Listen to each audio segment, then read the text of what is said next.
Hello viewers, welcome to New Zim TV. The headlines: ZIMPOST workers demonstrate over poor wages. ZERA gives ZESA green light to increase electricity tariffs by 400%. In the courts, Prosecutor General's appointment challenge finally kicks off. In business, Hank dismisses Mthuli Ncube, says Zimbabwe inflation is 591%. In sports, Marange to lead Lady Cheetahs in Olympic qualifier. And now the news in greater detail. ZIMPOST workers Wednesday downed tools and picketed at the main post office in the capital, demonstrating over poor wages. The workers, who have been getting around 200 RTGS dollars and 300 RTGS dollars, say they need a pay rise with full benefits. Speaking to New Zim TV, Communication and Allied Service Workers Union of Zimbabwe Secretary General David Mambare said that ZIMPOST has been paying only half salaries to its workers since 2014. Since 2014, ZIMPOST yanga iri kupa vashandi half salaries. And the half salaries at anga asiri kuuya. You will find kuti half salary ya August isati yawera.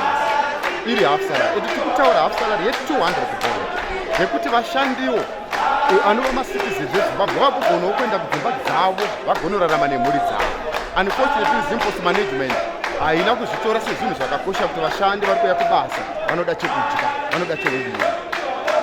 Most companies in Zimbabwe have been reeling under the weight of a deep economic crisis, with low business resulting in majority of them defaulting on their obligations, including salaries.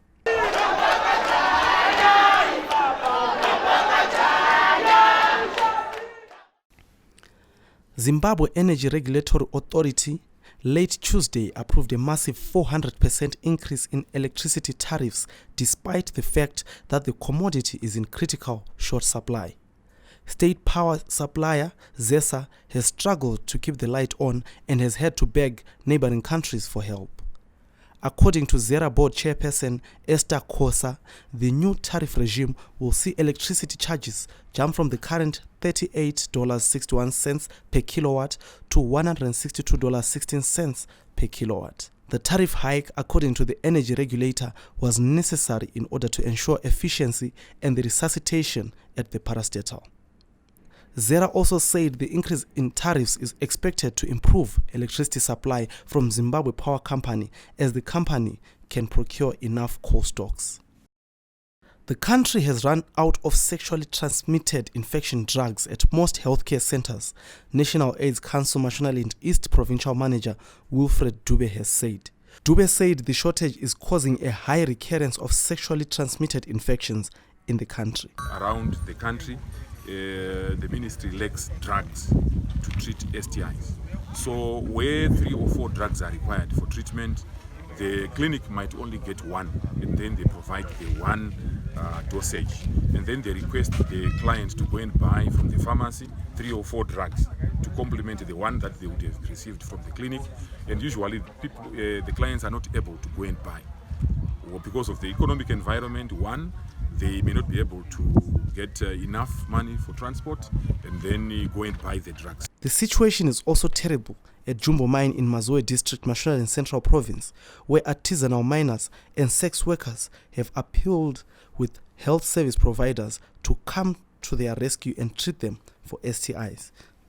In the courts, the challenge on the appointment of Prosecutor General Kumbirai Hodzi finally commenced Wednesday at the Constitutional Court, with the applicant, Harare lawyer Joshua Chirambwe, accusing President Emmerson Mnangagwa of having violated the law in appointing Hodzi.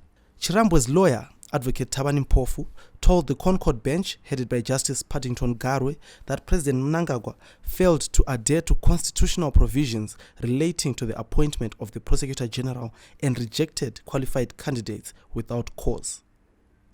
In the application, Mnangagwa, the Judicial Service Commission, Chief Justice Luke Malaba, Justice Minister Ziyambi and Hodzi are cited as respondents.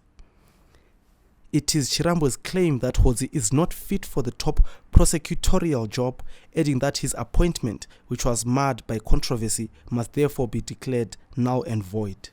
In business, Zimbabwe's year-on-year inflation now stands at 591%, according to government critic, economist and currency trader Professor Steve Henk, despite stubborn claims by Finance Minister Mthuli Ncube. Ncube this week claimed Zimbabwe's inflation for August stood at 20% and will drop to around 10% by year-end and into single digits in 2020.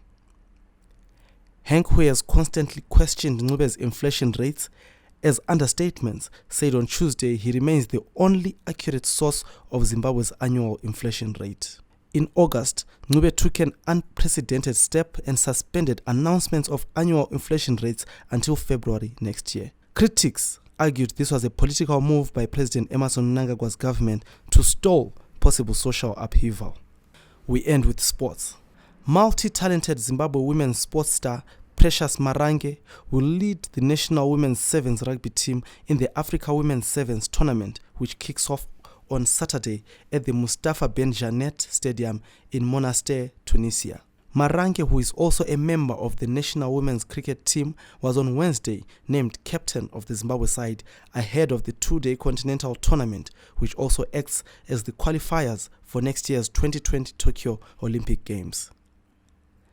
The 36-year-old player, a veteran of many battles for Zimbabwe, both in cricket and rugby, said she was excited to be leading the rugby side in the upcoming tournament and will be looking to lead from the front. Reporting for New Zim TV, I am Leopold Munende. For these and more stories, log on to our website www.newzimbabwe.com. Follow us on Twitter at newzimbabwe.com and like us on Facebook, newzimbabwe.com.